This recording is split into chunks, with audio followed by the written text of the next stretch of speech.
On the 5th of March, 1931, a door opened in Midtown Manhattan. It was not a grand entrance, not a society debut, just a frail, 93-year-old woman stepping into a hotel corridor for the first time in 24 years. She was crying for help. Her sister was dying. What happened next would captivate Depression-era America. Behind that door lay a fortune. Over $1 million in cash, bonds, and jewels hidden in old boxes, sewn into nightgowns, stuffed inside trunks. The woman who hoarded it had once danced with the Prince of Wales and met President-elect Abraham Lincoln. Newspapers had called her a belle of New Orleans, admiring her beauty and grace as she rode along Fifth Avenue in her carriage. But none of it was true. This is the story of Ida Wood, the mystery heiress who vanished into a hotel room. It is a story about reinvention and deception, about a woman who built an extraordinary life on a foundation of lies, then chose to imprison herself rather than risk exposure. Her 24 years of isolation were not madness. They were strategy. When investigators finally unraveled the truth, they discovered something remarkable. The celebrated Southern belle, the congressman's wife, the society queen, had never existed. She was someone else entirely. Someone who came from nothing and became everything, only to retreat into nothing once more. If you are new to this channel, welcome, and please consider subscribing for more stories. Now, let us begin with that March afternoon when the door finally opened. Chapter 1. The door opens after 24 years. The Herald Square Hotel stood at 19 West 31st Street, just steps from the chaos of Broadway. By 1931, the neighborhood had seen better days. The grand department stores still drew crowds, but the hotel itself had faded into quiet respectability. Most guests stayed a night or two before moving on. The women in Suite 552 were different. They had checked in during the autumn of 1907. They had never left. At 4 o'clock on the afternoon of March 5th, the hotel's fifth-floor maid heard something unusual, a voice in the corridor, thin and desperate. "Maid, come here. My sister is sick. Get a doctor. I think she's going to die." The woman who spoke these words was barely recognizable as human. She stood just 5 feet tall and weighed perhaps 70 pounds. Her spine curved forward like a question mark. She was nearly deaf. Yet her face, observers noted with astonishment, remained smooth and pink, almost unwrinkled despite her 93 years. The petroleum jelly she had massaged into her skin for decades had preserved what time should have taken. Her name, she said, was Ida Wood. Within hours, the hotel manager stood in Suite 552 for the first time in his 7-year tenure. He had never seen the occupants. None of his staff had. The sisters paid their bills in cash, slipped through a crack in the door. They refused fresh linens. They cooked their meals in a makeshift kitchen rigged up in the bathroom. They ordered the same items day after day: crackers, eggs, bacon, evaporated milk, coffee, occasionally raw fish, and Havana cigars. The room itself told a story of decades without cleaning. Yellowed newspapers rose in towering stacks. Old boxes filled every corner. Balls of string and wrapping paper covered the furniture. Dust lay thick on surfaces that had not been touched in years. The smell was something no one present would forget. On the parlor couch lay the body of Mary Mayfield, covered with a sheet. She had been Ida's companion through all 24 years of seclusion. Now she was gone. The hotel physician pronounced Mary dead and summoned an undertaker. The undertaker, sensing something extraordinary, contacted lawyers from the firm of O'Brien, Boardman, Conboy, Memhard, and Early. Morgan O'Brien Jr. arrived within the hour. As the undertaker prepared Mary's body, Ida began to talk. The words tumbled out in fragments, memories surfacing after decades of silence. She spoke of ballrooms and presidents, of her husband, Benjamin Wood, who had owned a newspaper and served in Congress, of her brother-in-law, Fernando, who had been mayor of New York City, of dancing with the Prince of Wales during his celebrated visit to America, of meeting Abraham Lincoln himself as he passed through New York on his way to Washington. The lawyers exchanged glances. Could this disheveled creature really be the widow of a congressman? The sister-in-law of a mayor? Morgan O'Brien's elderly father confirmed it. He had known Ida Wood decades earlier, both professionally and socially. She had been famous for her beauty and her sharp business mind. He had assumed she died years ago. What came next stunned everyone. Ida mentioned, almost casually, that she had money in the suite. Quite a lot of money, actually. The search began carefully. Inside a battered shoebox, investigators found 11 stock certificates for over 1,000 shares of Union Pacific Railroad. A worn cardboard container yielded bonds worth $50,000. Another produced a diamond necklace valued at $40,000. Gold certificates dating back to the 1860s emerged from trunks and drawers. Then came the discovery that made headlines across America. Ida's nurses, watching her sleep, noticed a strange bulge in her nightgown. Carefully, they examined the garment. Sewn into the lining was a hidden pouch containing $500,000 in large denomination bills, $10,000 notes pressed flat against her aging body. She had been sleeping on a fortune every night for years. By the time investigators finished searching, they had recovered over $1 million in cash, securities, and jewelry. In 1931, at the pit of the Great Depression, this sum represented an almost incomprehensible fortune. Families were starving, banks had collapsed, and here was an old woman with $500,000 stitched into her clothes. But the fortune raised more questions than it answered. Who was this woman who had chosen to live in squalor while sitting on such wealth? Why had she sealed herself away from the world for nearly a quarter century? And what secret was she protecting? The answer would take years to uncover.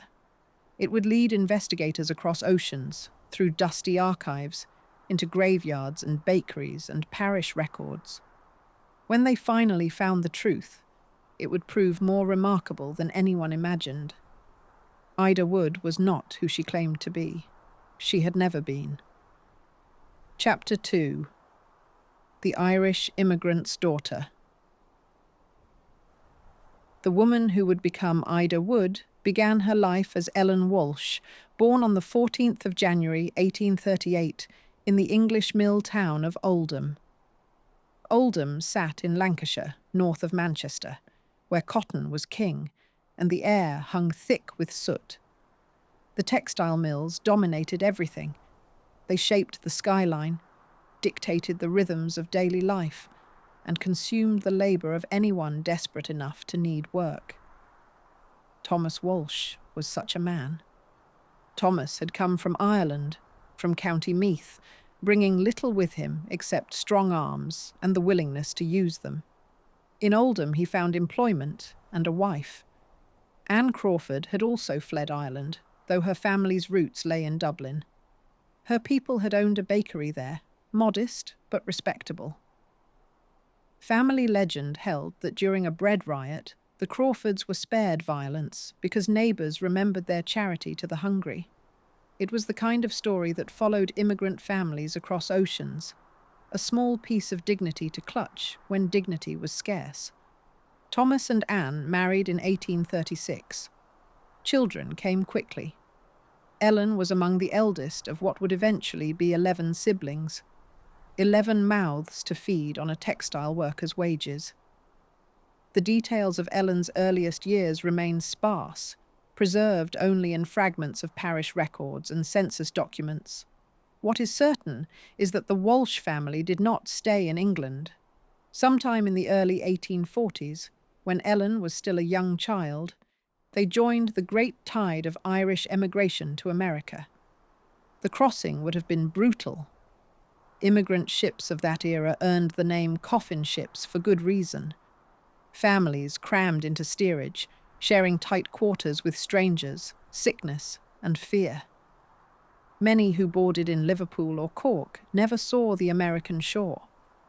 Those who survived arrived weakened and disoriented, stumbling onto docks in Boston or New York with everything they owned tied up in bundles. The Walshes settled in Massachusetts, in and around the town of Malden, just north of Boston. It was a common destination for Irish arrivals.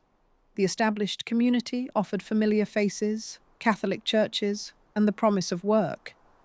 But promise and reality were different things. Anti-Irish sentiment ran hot in 1840s Massachusetts. Signs reading, "No Irish need apply," hung in shop windows. The newcomers were mocked for their accents, scorned for their religion, blamed for driving down wages. Native-born Americans saw them as a threat. The Irish saw America as their only hope. Thomas Walsh found work where he could. Some accounts describe him as a peddler, travelling from town to town selling small goods. Others suggest he continued labouring in textile manufacturing. Whatever the work, it was not enough. The family remained trapped in the grinding poverty that had chased them from the old country. For Ellen, childhood ended early. By the age of 12, she had entered domestic service. This was not unusual. Daughters of immigrant families were expected to contribute. A position as a servant in a prosperous household offered meals, lodging, and a small wage to send home. It also offered something else, something that would prove far more valuable to Ellen Walsh. She learned how the other half lived. Working in wealthier homes, Ellen observed the manners and customs of American middle-class life. She watched how ladies dressed, how they spoke, how they carried themselves. She noted the small details that separated respectable society from the immigrant quarters, the right way to hold a teacup, the proper address for a gentleman, the subtle signals of breeding and status that native-born Americans absorbed without thinking. Ellen was intelligent. Observers would later remark on her sharp mind, her quick grasp of situations, her ability to read people. In those years of service, scrubbing floors and emptying chamber pots, she was also absorbing, filing away lessons for future use. What she saw in those wealthy homes planted a seed. There was another world out there, beyond the immigrant quarters of Massachusetts, a world of comfort and status, of ballrooms and fine carriages, a world where nobody asked where your father came from or whether your mother could read. New York was only 200 miles away. The circumstances of her departure from Massachusetts remain unclear. Her father, Thomas, would eventually die in San Francisco in 1864, suggesting the family scattered in search of opportunity. Perhaps Ellen simply saw no future in domestic service. Perhaps she grew tired of being invisible. Perhaps she looked at her mother, worn down by 11 children and decades of hardship, and decided she would not accept the same fate. What is known is this. In 1857, at 19 years old, Ellen Walsh left Massachusetts and boarded a train for New York City. She carried almost nothing with her. By the time she arrived, Ellen Walsh had ceased to exist. In her place stood someone new, someone with a different name, a different history, a different destiny. She called herself Ida Mayfield, and she was ready to become someone worth knowing. Chapter 3. Becoming Ida Mayfield.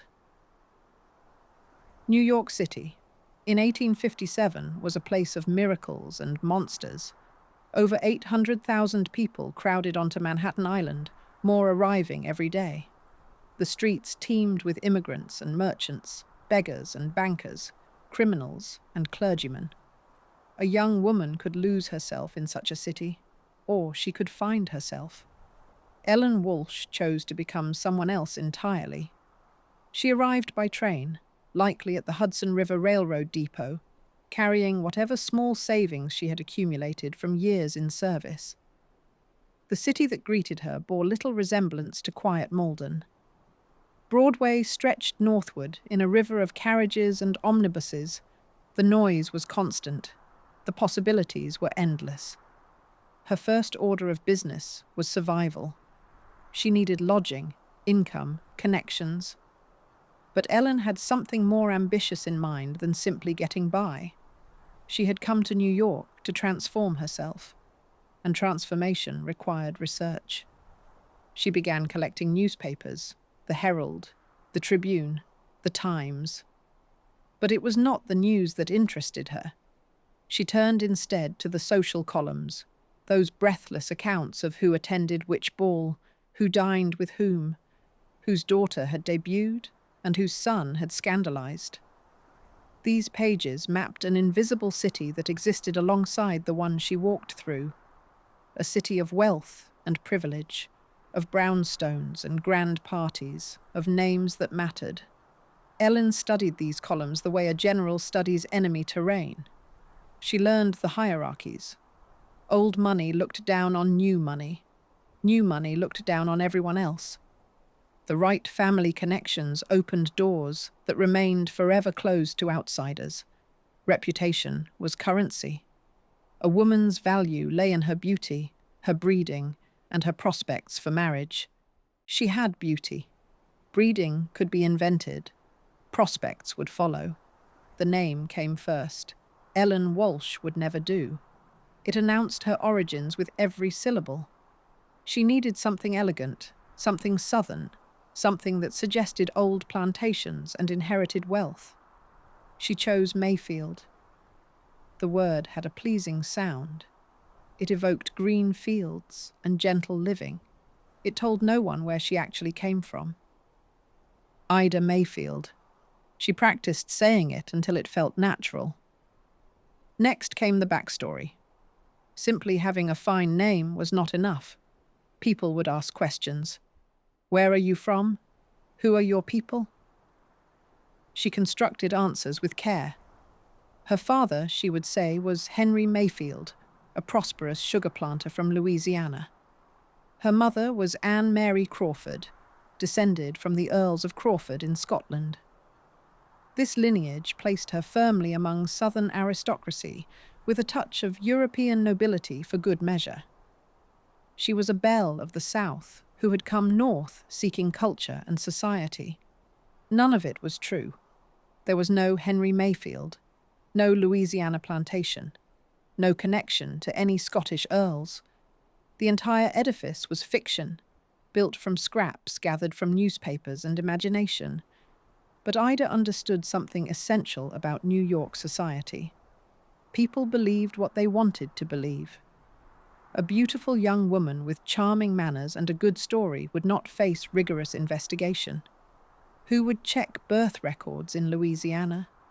Who would write letters to Scotland? As long as she carried herself correctly and said the right things, the lie would hold. Now she needed an entry point, a connection to someone who could introduce her to the world she intended to conquer.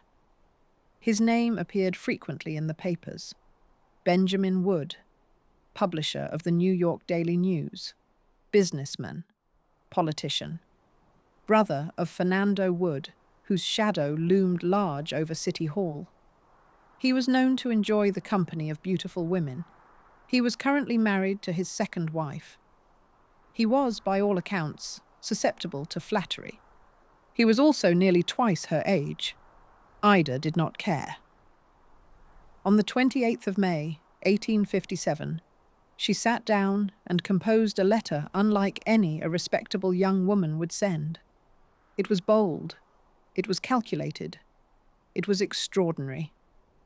"Mr. Wood, sir," she began, "having heard of you often, I venture to address you from hearing a young lady, one of your former loves, speak of you. She says you are fond of new faces.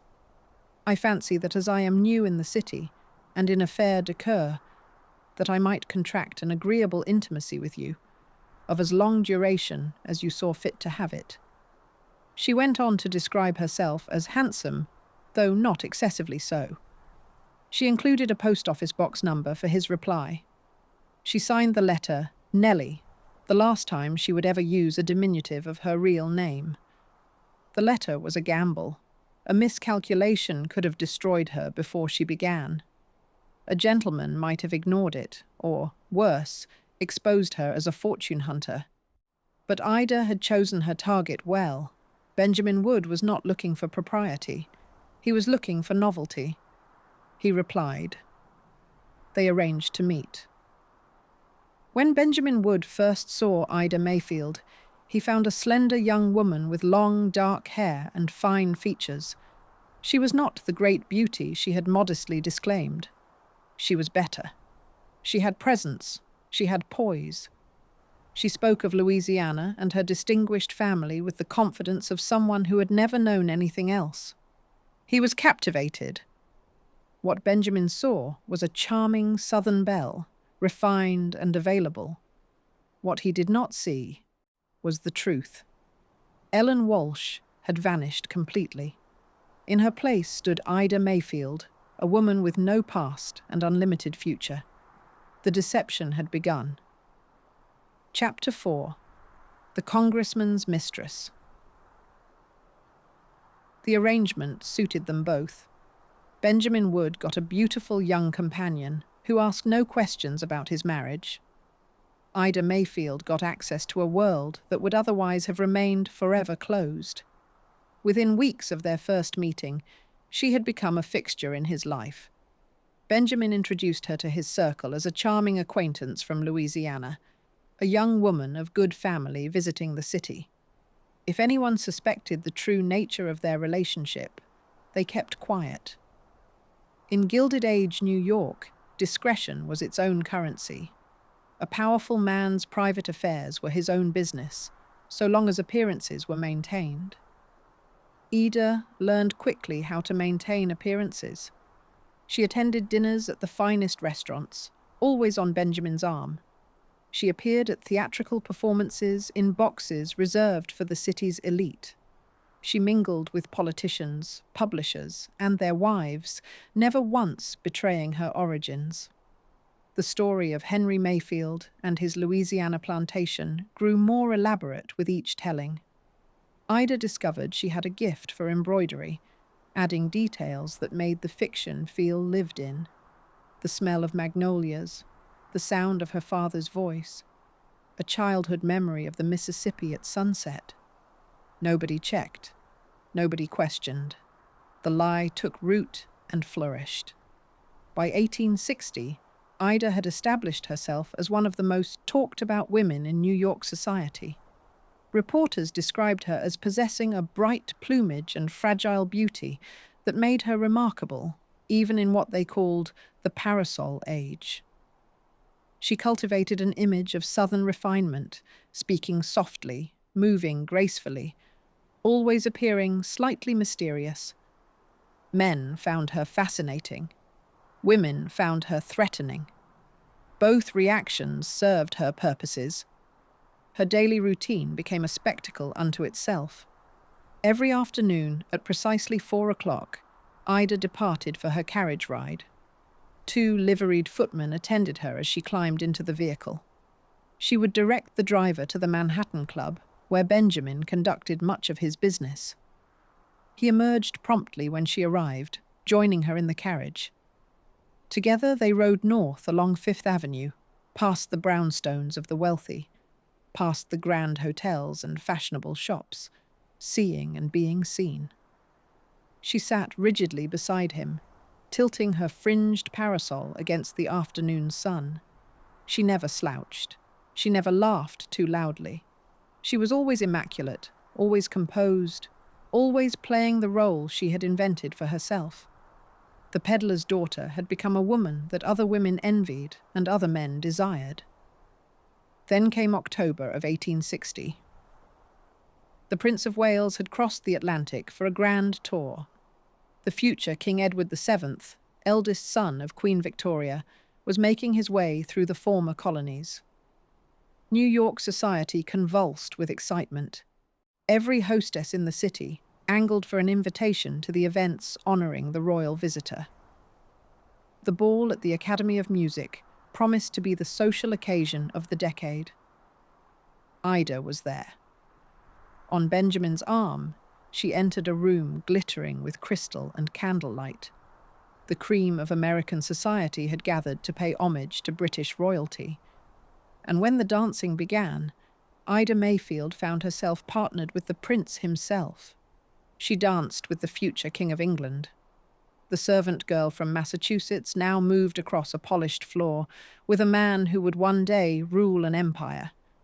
If he noticed anything common in her manner or her speech, he gave no sign.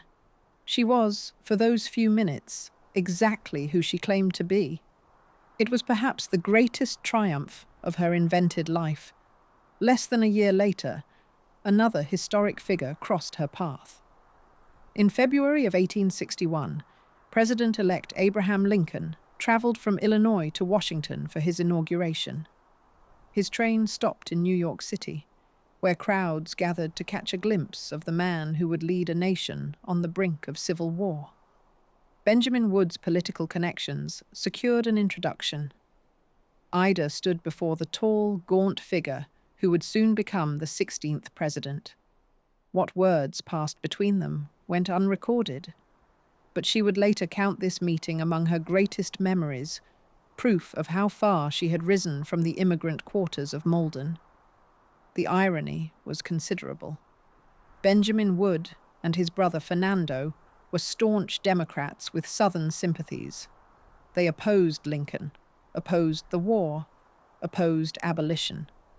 The New York Daily News would soon become notorious for its pro-Confederate editorials, so inflammatory that the federal government would shut it down. Yet here was Benjamin's mistress, shaking hands with the man his newspaper vilified. Ida kept her opinions, if she had any, to herself. Politics was Benjamin's domain. Her domain was survival.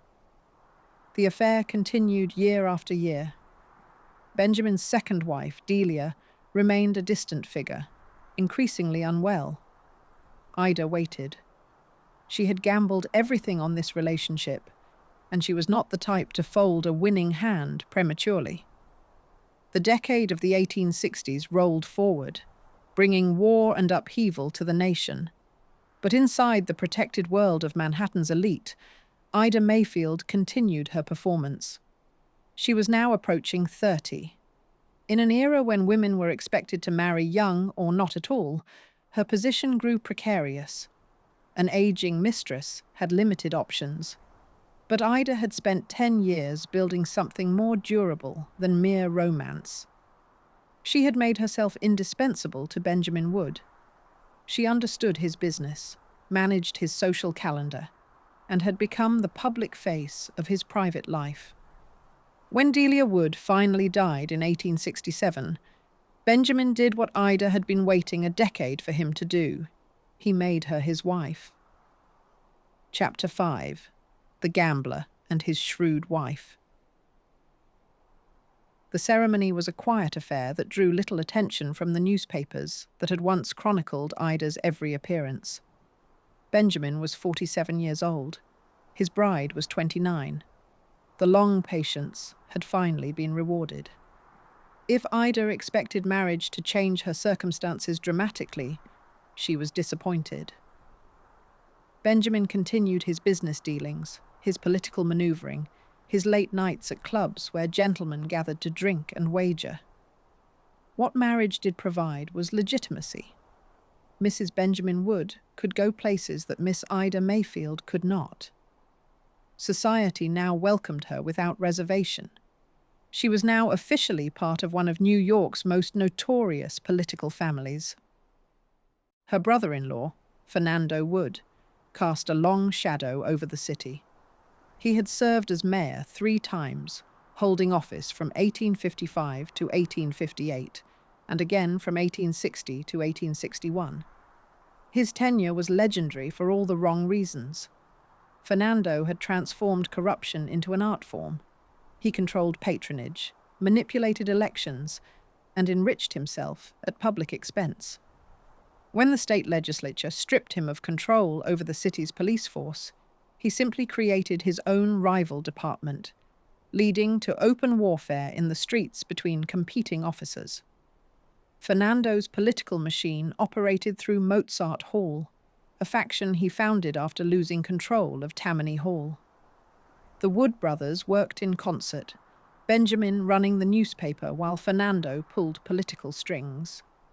The New York Daily News served as their mouthpiece, attacking enemies and promoting allies with equal vigor. It was a family business built on influence, intimidation, and flexible ethics. Ida observed and learned. She had married into power, but power in this family came with risks. Chief among those risks was her husband's relationship with chance. Benjamin Wood loved to gamble. Cards, horses, speculation, it made no difference. The thrill of the wager consumed him. He approached risk with the recklessness of a man who had never known want, who believed fortune would always smile on him eventually. Sometimes it did. Often it did not. The stories of his exploits became legend in New York's gambling circles. On one occasion, deep into a losing streak at a private card game, Benjamin found himself without sufficient funds to continue playing. Rather than withdraw, he wagered something of actual value. He bet his newspaper. The New York Daily News, the publication he had built into one of the largest circulation papers in the country, went onto the table as collateral for a hand of cards. The other players must have been astonished. Here was a sitting congressman risking his primary source of income and influence on the turn of a card. Benjamin won that hand. He kept his newspaper. But the incident revealed something essential about his character. He could not resist the gamble, even when the stakes threatened everything he had built. Ida recognized the danger immediately. She had spent her entire life escaping poverty. She had no intention of returning to it because her husband could not control himself at the card table. So she proposed an arrangement. Benjamin could continue gambling. She would not interfere, would not nag, would not embarrass him with demands that he reform. In exchange, he would split every winning with her. 50% of whatever he won at cards, at the track, at any speculation, went directly to Ida. His losses, however, remained entirely his own responsibility. She would not cover his debts. She would not bail him out when fortune turned against him. It was a contract worthy of a banker, negotiated by a woman who understood that marriage was, at its foundation, an economic institution. Benjamin agreed. Perhaps he thought it a small price for domestic peace. Perhaps he believed his winnings would always exceed his losses. Perhaps he simply loved her enough to accept her terms. Whatever his reasoning, the arrangement proved spectacularly advantageous for Ida. Over the following decades, she accumulated wealth with the patience of a woman who had learned to plan ahead. When Benjamin won, she collected her share and converted it into assets he could not easily access. When he lost, she watched impassively as he scrambled to cover his obligations. She made loans to her own husband, charging interest. She acquired property in her own name. She took control of investments and business interests, always careful to maintain legal ownership. Benjamin's financial position eroded steadily. His gambling debts mounted. In 1879, he was forced to declare bankruptcy, selling a substantial stake in the newspaper to publisher William L. Brown. The sale kept the Daily News operating, but Benjamin's control over his own creation had begun to slip. Through it all, Ida's personal fortune grew. She had learned something crucial from watching the wealthy families she had spent years observing. Money was not simply currency. Money was independence. A woman with her own wealth could not be abandoned, could not be controlled, could not be cast aside when her beauty faded or her husband grew tired of her. The wives who found themselves destitute after their husbands' deaths were the ones who had trusted their men to provide. Ida trusted no one. The marriage was not unhappy. Benjamin appeared genuinely devoted to her, writing apologetic notes after particularly bad losses, signing them, "Unfortunately for you, your husband, Ben." They maintained their public routine, the afternoon carriage rides continuing year after year. To outside observers, they seemed a contented couple, the publisher and his elegant southern wife. But behind closed doors, the balance of power had shifted. Benjamin Wood may have been the congressman, the newspaper owner, the public figure. Ida Wood controlled the money. By the time the 19th century drew to a close, she had positioned herself for whatever might come. Her husband was aging, his health declining, his wealth diminished. Hers was secure, locked away in accounts and assets that bore her name alone. She had married for access.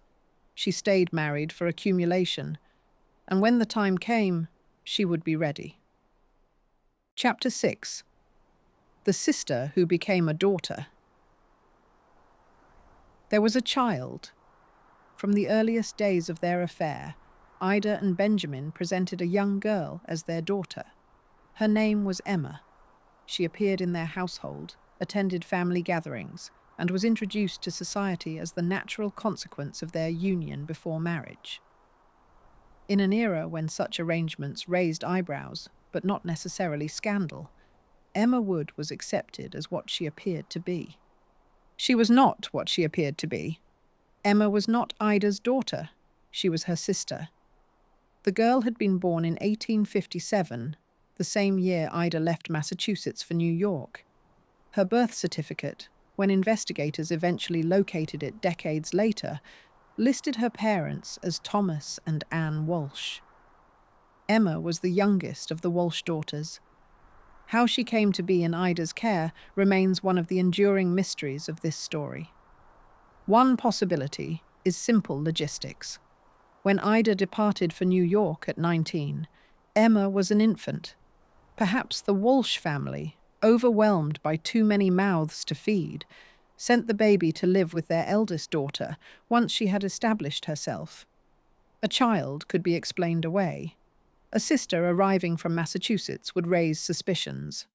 Another theory, proposed by investigators years later, suggests something darker. Perhaps Emma was not Ida's sister at all, but her biological daughter, born in secret during her years in domestic service, registered under her parents' names to preserve appearances. This would explain why Ida took responsibility for an infant when barely established herself, why she maintained the fiction so fiercely, and why Emma spent her entire life in Ida's shadow. But it remains speculation. The documents support the simpler explanation. Emma was Ida's sister, not her daughter. Benjamin Wood either knew the truth and agreed to the pretense, or was himself deceived by the woman he loved. Evidence suggests he knew. A letter Benjamin wrote to a priest in later years made reference to Emma in terms that indicated he understood her actual relationship to Ida. He participated willingly in the arrangement. Perhaps he found it easier to claim a daughter than to explain why his mistress had brought her infant sister to New York. Perhaps he genuinely cared for the child and saw no harm in it. Perhaps Ida simply told him how things would be, and he agreed without argument. Whatever his reasoning, Benjamin never betrayed the secret. He treated Emma as his daughter until the day he died. Emma herself presents the greatest puzzle. She was not a child when the decisions were made. She grew into a young woman, then a middle-aged one, always carrying the fiction of her identity. At what age did she learn the truth? Did she always know? Did she resent spending her life as a supporting character in someone else's story? She left no letters. She gave no interviews. She made no attempt to establish herself outside Ida's household. When Benjamin died, Emma remained with Ida. When Ida retreated from the world, Emma retreated with her. She lived and died as Emma Wood, daughter of Benjamin and Ida, a role she had been assigned in infancy and never escaped. There was another Walsh sister in the household as well. Mary had also taken the Mayfield name when she followed Ida to New York. She lived as Mary Mayfield, sometimes described as Ida's sister, sometimes as a companion.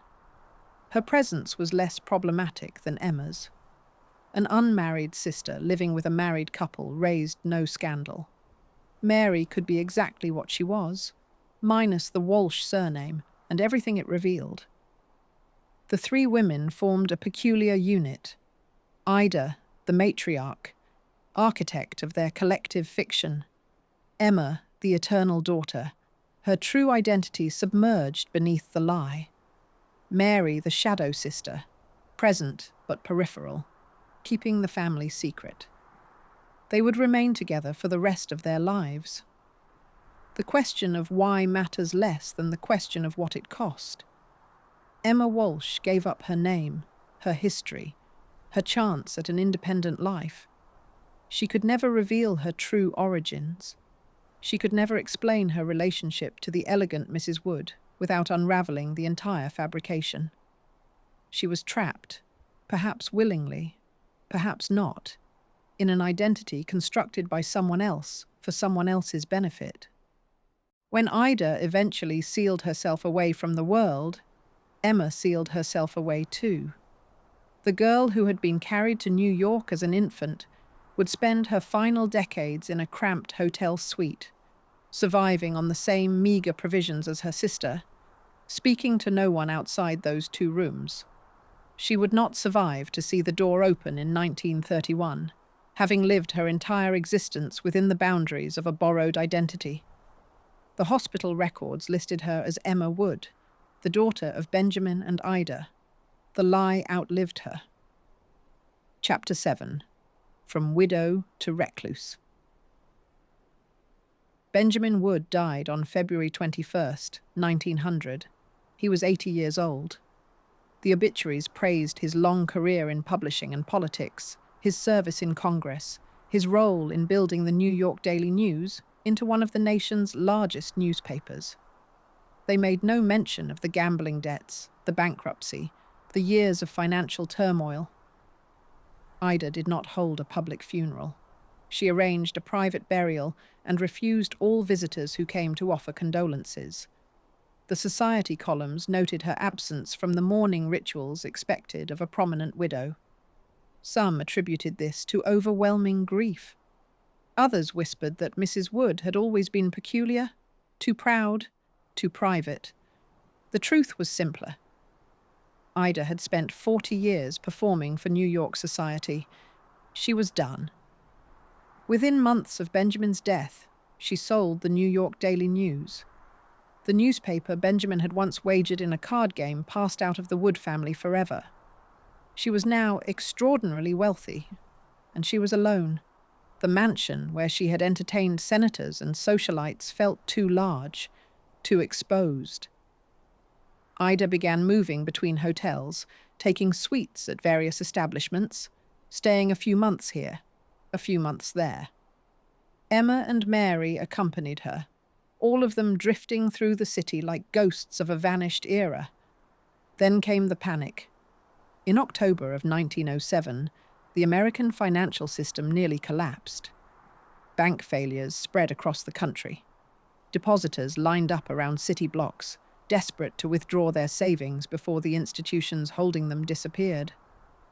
Ida watched the chaos with cold recognition. She remembered the panic of 1893, when banks failed and fortunes evaporated overnight. She had learned long ago that the institutions men trusted with their money could not be trusted at all. While other depositors waited anxiously to see if their banks would survive, Ida acted. She went to her banks and withdrew everything, not some of her money, all of it. Over $1 million in cash, an almost incomprehensible sum, equivalent to more than 30 million today. She demanded the funds in large bills, in gold certificates, in bearer bonds. She wanted nothing that depended on the solvency of any institution, the honesty of any banker, the stability of any system. She took her $1 million and she disappeared. She chose the Herald Square Hotel for its discretion. The management asked few questions of long-term residents who paid promptly. Ida secured adjoining rooms, paying months in advance in cash. She required no maid service, no maintenance visits, no interruptions of any kind. Emma and Mary settled in with her. They would need very little from the outside world. Food could be delivered to the door.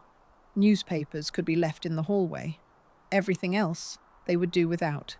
Ida was 69 years old when she closed that door in 1907. The world outside was changing too fast, becoming unrecognizable. The Gilded Age was ending. The 20th century had arrived with its automobiles and telephones and relentless change. She had her money, her sisters, her privacy. She wanted nothing more. Some have speculated that Ida suffered from mental illness. Others suggest she was simply exhausted, a woman who had spent 50 years maintaining an elaborate fiction and could no longer bear the weight of it. Perhaps she feared discovery. Perhaps she simply preferred solitude. Whatever drove her decision, it was absolute. The door closed. The years began to pass. And Ida Wood, who had once been Ellen Walsh, who had constructed her identity so completely that even her own sisters lived under false names, vanished from the world as thoroughly as if she had died. But she had not died. She was merely waiting. Chapter 8. Life Behind Closed Doors. The years inside those rooms followed a rhythm known only to the 3 women who lived there. Ida rose early, as she always had. She read the newspapers that arrived each morning, setting each aside when finished. She had read newspapers her entire adult life, first to learn the ways of society, then to track her husband's enemies, now simply to watch a world she no longer wished to join. The headlines told her everything she needed to know. Wars began and ended. Presidents came and went. The city outside her window grew taller, louder, faster. None of it concerned her anymore. Mary handled what little communication they required with the outside world. She was the one who opened the door a crack to receive deliveries. She was the one who slipped rent payments to the front desk. She was the one who assured the occasional inquiring staff member that Mrs. Wood was quite well, thank you, and required nothing. Emma existed somewhere between presence and absence. She had spent her entire life following Ida's lead, and she continued to do so now. She helped organize the growing collection of papers and boxes. She mended clothes that would never be seen by anyone else. She waited, as they all waited, for something none of them could name. The hotel staff grew accustomed to the arrangement. Guests came and went, managers changed, bellboys aged into doormen. But the women in 551 remained. They paid on time. They caused no disturbances. If their reclusiveness seemed strange, it was the harmless strangeness of wealthy eccentrics, and New York had no shortage of those. Occasionally, someone would wonder. A new employee might ask why no maid ever entered those rooms. A curious manager might note that no one had actually seen Mrs. Wood in years. But such questions faded quickly. The hotel had other concerns. The women had money. That was enough. The outside world intruded only through newsprint. Ida read about the Great War, about young men dying in trenches across the ocean. She read about the Roaring Twenties, about jazz and flappers and a stock market that seemed to climb forever. She read about the crash of 1929, about banks failing and breadlines forming and fortunes disappearing overnight.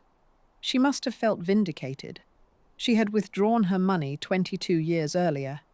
She had placed nothing in institutions that could fail, in systems that could collapse, in men who could lose everything on a single wager.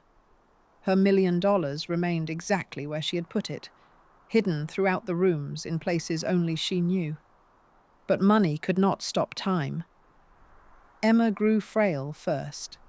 She had never been robust, had spent too many years confined to spaces not meant for permanent habitation. In 1928, she became ill enough that even Ida could not ignore it. For the first time in over 2 decades, someone from outside entered those rooms. Doctors came. They found a dying woman in conditions that shocked them. Emma was taken to a hospital. She never returned. The records listed her as Emma Wood, daughter of Benjamin and Ida. She was buried under that name, the fiction maintained even in death. Now there were 2. Ida was 93 years old. Mary was in her 80s. They continued as before, though the rooms felt emptier now. The piles of newspapers grew higher. The money remained hidden. The door stayed closed. 3 more years passed. By 1931, Ida had not been seen by anyone outside those rooms in nearly a quarter century. She had outlived her husband by 31 years. She had outlived Emma by 3. She had outlived the Gilded Age itself, that glittering era of excess and ambition that had made her reinvention possible. Mary was dying now. The end was finally coming.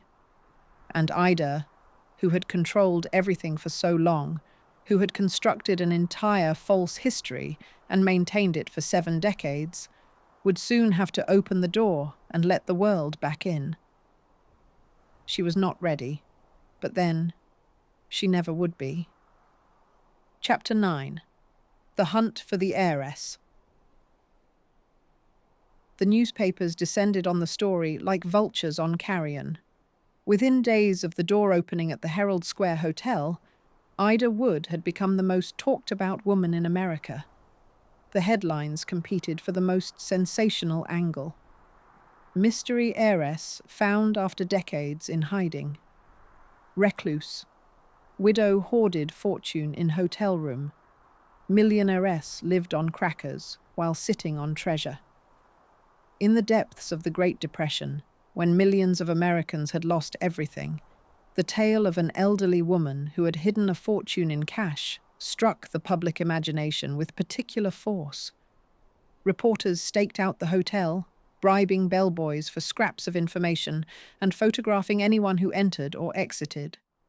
They dug through old society pages, unearthing photographs of a younger Ida at balls and receptions, her face elegant and unreadable even then.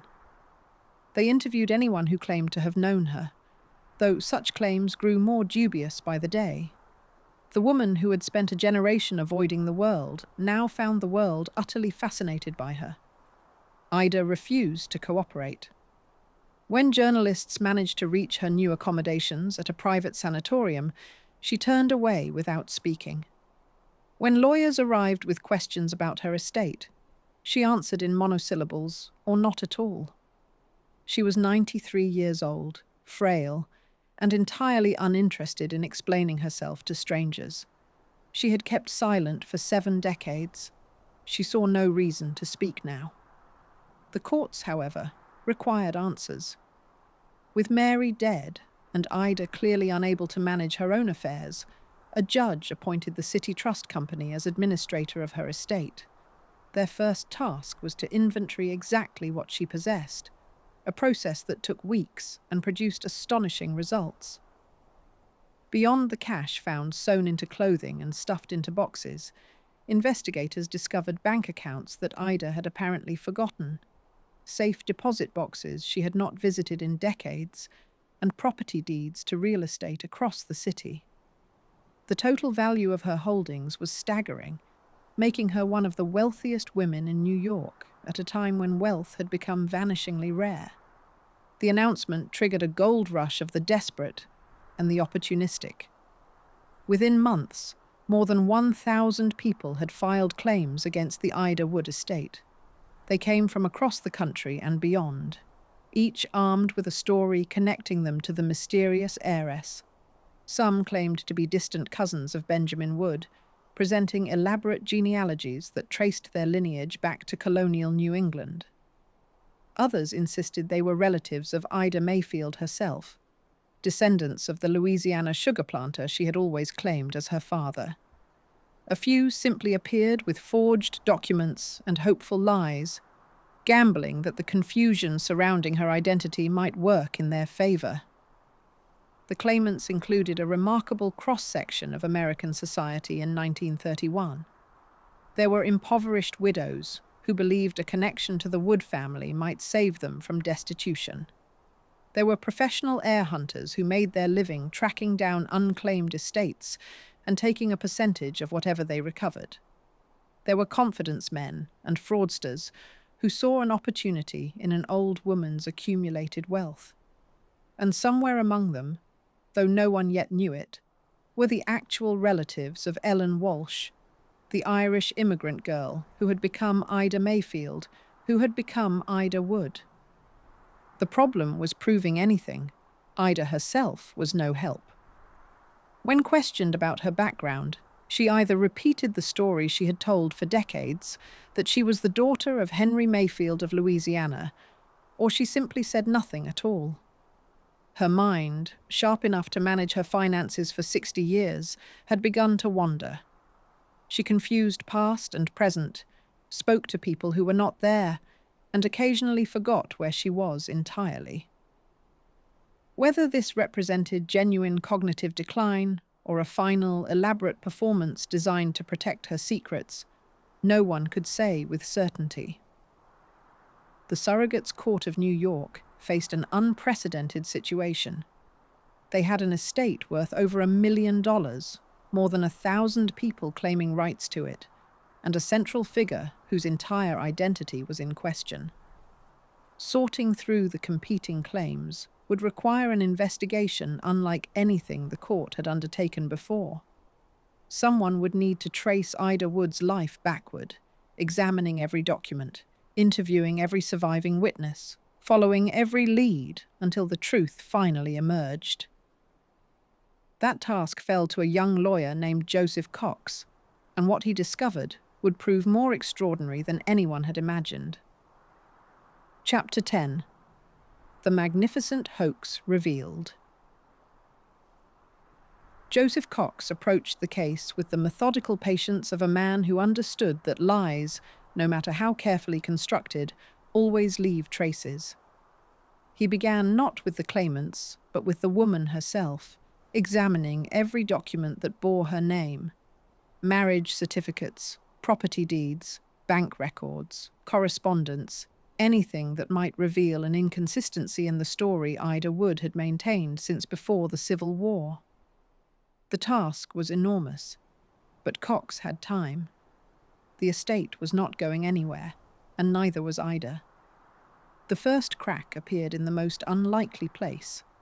Among the papers recovered from the hotel rooms was a letter Benjamin Wood had written to a Catholic priest years before his death. The letter concerned Emma, and in it, Benjamin referred to her in terms that made no sense if she were truly his daughter. Cox noted the discrepancy and set it aside for further investigation. If Emma was not Benjamin's child, then who was she? And if Ida had lied about her daughter, what else had she lied about? Cox began tracing Emma backward through the available records. He found her listed in census documents, always as Emma Wood, daughter of Benjamin and Ida.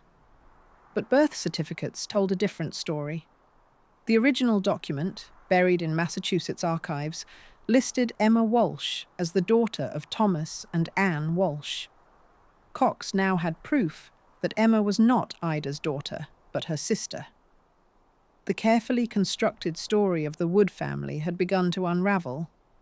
The Walsh name led Cox across the Atlantic. He hired investigators in England to search parish records in Lancashire, and what they found confirmed his growing suspicions. The baptismal record from Oldham was unmistakable.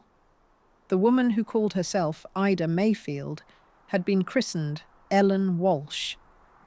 There had never been a Henry Mayfield, no Louisiana plantation, no aristocratic southern lineage. The elegant Mrs. Wood, who had mingled with royalty and dined at the finest tables in New York, came from a family of struggling textile workers. Cox assembled his evidence with the care of a prosecutor building a case. He traced the Walsh family's emigration from England to Massachusetts, documented Ellen's early working years, and mapped her journey from obscurity to high society. He located surviving members of the Walsh family, descendants of Ellen's siblings who had remained in New England, while their sister became someone else entirely in Manhattan. These were working-class people, Irish Americans who had no idea their aunt had become one of the wealthiest women in New York. The court proceedings that followed were methodical and devastating. Cox presented his findings to the surrogate's court, document by document, testimony by testimony. The hopeful masses who had filed based on connections to Benjamin Wood or the fictional Mayfield family watched their hopes dissolve. The elaborate genealogies tracing descent from Louisiana planters were worthless. The Wood family connections led nowhere meaningful. The only legitimate heirs were the descendants of Thomas and Anne Walsh, the Irish immigrants whose daughter had erased them from her history. When confronted with the evidence, Ida said nothing. She was 94 years old by the time the investigation concluded, confined to a sanatorium and slipping further from coherence with each passing month.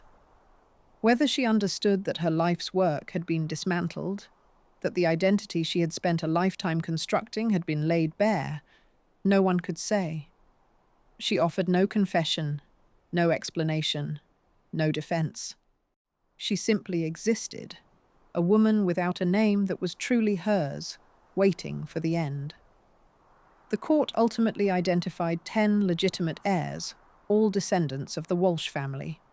They were ordinary people, teachers and clerks and labourers, suddenly inheriting a substantial sum from a relative they had never known existed.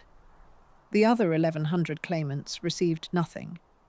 The fortune that Ida had accumulated through decades of calculation and resolve would go to the family she had spent her entire adult life pretending did not exist. It was, in its way, a perfect irony. Ellen Walsh had fled poverty and obscurity, had built an entirely new person from nothing but ambition and nerve, had fooled New York society for half a century, and in the end, the money went back to the Walsh family anyway. Her great escape had been, in the final accounting, a very long circle home. Chapter 11. The Woman Who Invented Herself. Ida Wood died on March 12, 1932, at a private sanatorium in New York. She was 94 years old. The woman who had once commanded attention at the grandest balls in Manhattan passed away in a small room, attended by nurses who knew her only as an elderly patient with a complicated estate. The newspapers printed brief obituaries, noting the resolution of the mystery that had captivated the public a year earlier. Then they moved on to other stories. The Depression had plenty of misery to report. She was buried in New York, her grave marked with a simple headstone. The name carved into the stone was Ida Wood. Not Ellen Walsh, not Ida Mayfield. The name she had chosen for herself, the name she had worn for 65 years, followed her into the ground. In death, as in life, she remained the person she had decided to become. The 10 Walsh heirs divided the estate among themselves.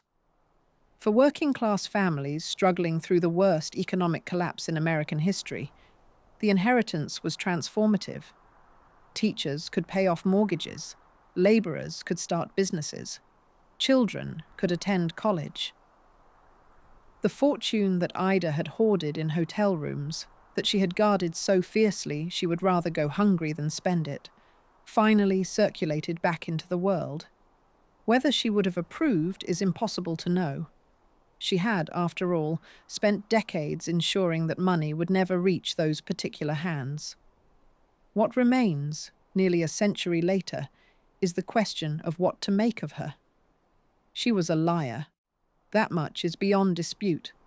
She fabricated her origins, deceived her husband about their daughter, and maintained an elaborate false identity until dementia made maintenance impossible. She erased her parents, her siblings, her entire history, replacing them with a fiction that served her purposes. The people who trusted her, who believed they knew her, were wrong. They knew only the character she had created. But she was also something else. She was a woman born without advantages, who refused to accept that her origins defined her limits. In an age when a woman's prospects depended entirely on the family she was born into, she simply chose a different family. In a society that sorted people by ancestry and accent, she invented an ancestry and perfected an accent. She saw the rules of the game and decided to write her own. There is something admirable in that defiance, even if the methods were dishonest. She asked no one for help, waited for no one to grant her permission, apologized to no authority. She looked at the world as it was and remade herself to conquer it. How many people, trapped by circumstance and convention, have wished they could do the same? The Gilded Age produced countless fortunes built on exploitation and fraud. Robber barons bribed legislators, crushed competitors, and accumulated wealth through means that would land ordinary people in prison. Ida Wood's deception harmed no one directly. She took only what was freely given. She simply lied about who she was, and in lying, gained access to a life that would otherwise have been impossible. Perhaps that is why her story endures. She represents something uncomfortable but recognizable. The suspicion that identity itself is a construction, that the selves we present to the world are always partly fictional. She simply took that truth further than most people dare. She proved that a person could be entirely self-made, constructed from nothing but determination and the willingness to never look back. Ellen Walsh was born with no inheritance, no connections, no path forward. Ida Wood died a millionaire, her secrets exposed but her achievement undeniable. Between those two facts lies an entire life, strange and solitary and impossible to fully understand. She invented herself, and for better or worse, the invention held.